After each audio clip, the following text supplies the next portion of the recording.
Hi! Welcome to this part of my review featuring Legends of Avallen, the core rulebook. If you haven't seen the other parts of my review, featuring this Celtic mythology inspired role-playing game, please check out the playlist in the description below. This time we are going to talk about the basic character classes, starting with the warrior. Power comes from strength. Dominance over an enemy is determined primarily by overwhelming them with force to the point they are unable to fight back, which is not something precision alone can accomplish. Recognized by their fearsome presence and the armory they carry on their back, a warrior can hardly walk into a village without pleas for protection or recountings of epic battles. The warrior is a hardy fighter who uses vigor to face challenges head-on. You should become a warrior if you prefer to lead the charge and protect your companions from danger both on and off the field of battle. If you reach level 5, a warrior may follow one of several paths. You could be a Tolu, a gladiator, a Sven-Pict, or a Primus. Let's talk about some of the features of the warrior. You have athletics. Athletics hardens your combat endurance to overcome punishment, increases your strength to tackle obstacles, and trains control over your battlefield adrenaline. With athletics you can obtain body conditioning, give up your edge to ignore the effects of all non-exerted conditions you have until your next turn. You can also get battle fervor. Once in a conflict, you may become enraged at your foes to gain an additional action during your turn. You cannot use this ability if you are already enraged. You also have Great Weapon. Using Great Weapon abilities requires a large melee or throwing weapon. Great Weapon is a forceful fighting style that knocks foes around, shows off frightening displays, and can cleave through multiple enemies with a single strike. With this category you get Tremendous Blow. You give up your edge to have an attack also push a foe up to one space if it hits. There's also Cleave. When you critically hit a foe, instead of dealing double damage, you may hit another foe in the same space as them without checking. If this sounds a bit confusing, don't worry. In a future part of the review, I am going to talk about combat mechanics, of course. There's also Wrestling. Wrestling is an overpowering fighting style that specializes in grappling to let you crush your foes between your hands and rid them of their consciousness. Using wrestling abilities requires a free hand. You can do all sorts of maneuvers with this, such as clinch. As you successfully begin or end a grapple, you may also push your foe one space. When you push a foe a space, you can choose to move them within their current space instead, such as by knocking them down or pushing them onto something. There's also Savage Suplex. When you push a foe during a grapple, you also deal your unarmed damage to them. Then we have the River. Power comes from precision. Dominance over an enemy is determined primarily by making the right strike at the right time, which is not something brute force alone can accomplish. The River is often seen clad in lighter armor, with daggers at their hips and a bow on their back. Their sharp gazes constantly dart around, taking in their surroundings. It's these key features that the people of Avallen use to identify them, and they know well enough to stay out of their way. The River is a scrappy fighter who uses agility to maintain the upper hand. You should become a River if you prefer to best your foes and support your allies through more subtle means. If you reach level 5, you could become a Slayer, a Gladiator, a Maleficus, or a Fey Touched. Let's talk about some of the features of the River. You have Acrobatics. Acrobatics trains you to harmlessly cross the battlefield, nimbly overcome obstacles, and react quickly to threats. With this you can tumble. You may disadvantage a rush check you make to ignore all difficult terrain until your next turn. You also have Uncanny Reactions. You can skip your turn and then, once before your next turn, you may attack or make one move in response to any declared action. If you move out of range of an action, it will not affect you. Then there is Archery. Archery is a precise fighting style that can hit the smallest of targets, maneuver while shooting, and unleash a volley of missiles if the need arises. Using archery abilities obviously requires a ranged weapon. When it comes to snapshot, you can exploit foes outside of your space within your weapon's listed range. Whenever you move to a space with no foes in it without rushing, you may exploit a foe. There's also hail of arrows. You spend 1 ammo and give up your edge to attack a space with your ranged weapon. Foes are not advantaged by cover or lying prone against this attack. Note that only slings and bows have ammo to spend. Then we have 2-weapon. 2-weapon is an elegant fighting style that gives opportunities to strike twice, makes your offhand weapon as lethal as main weapons, and can turn your critical hits into a flurry of strikes. Using 2-weapon abilities in a conflict requires a main weapon and a small offhand weapon. You can carry out a double strike, give up your edge and offhand weapon advantage to attack with both of your weapons with the same check. You may try to hit the same target twice or 2 targets once. There's also Deadly Flurry. When you critically hit a foe, instead of dealing double damage, you may also hit them with your offhand weapon without checking. Note that when you combine this with your double strike ability, you can hit a foe 3 times with 1 attack check. Then we have the Mystic. Spiritual harmony with the Aether allows for the caster and magic to operate as one entity. Such volatile energy must not be bent against its will. Design of painted patterns and animal bones cover the body and light-clothed garb of the Mystic, representing protection over not this world but the next. Whether these striking decorations are actually emboldened with magic, the common folk can't say. All they know is that the reputation of mystics speaks of power over nature itself, carrying both life and death in their hands.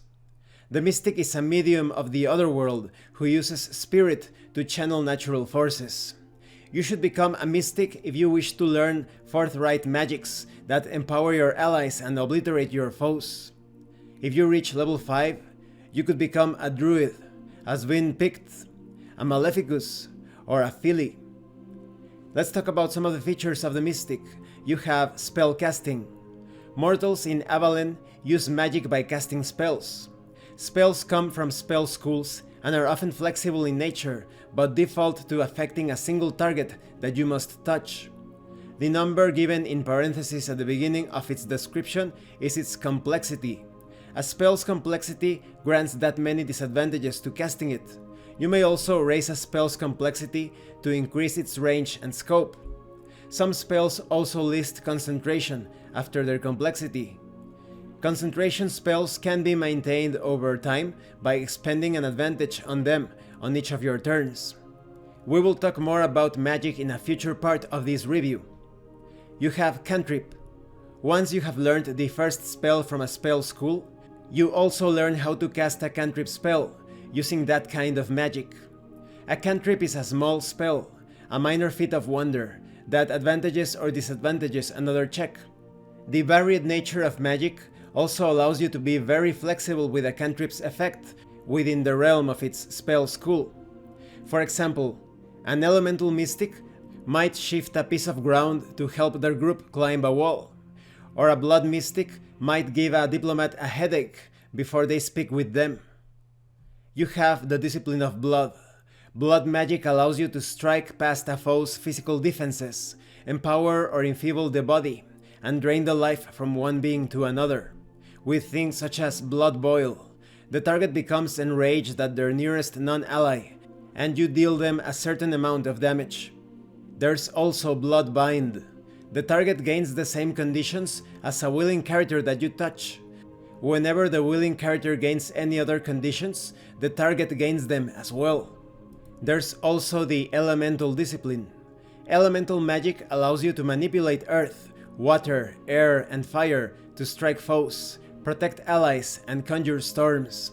Each element is associated with a different attribute: earth with vigor, fire with agility, water with spirit, and air with wit.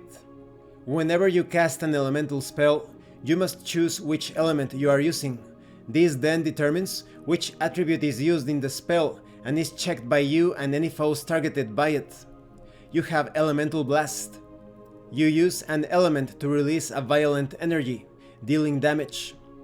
There's also elemental mastery. You conjure a tempest of an element. You choose one of two effects. You could move and reshape a target element in the environment, then maintain its new form for as long as you concentrate. Characters cannot make a check against this spell to ignore the effect it has on an environment. The other effect is, during each of your turns, push the target one space and inflict withering. Then we have the Mage. A sharpened intellect allows for a calm and rational approach to magic. Such volatile energy cannot be commanded on instinct alone. Wearing a robe adorned with mysterious sigils and carrying a marvelous staff, the Mage is hard to miss, though they can go unseen if they wish. Common folk will often plead for magical solutions to their mundane issues, and their children harass them for a spectacular illusion or a trick, but they never forget their manners when they do. The Mage is a student of magic who uses wit to shape reality. You should become a mage if you wish to learn meddling magics that safeguard your allies and beguile your foes.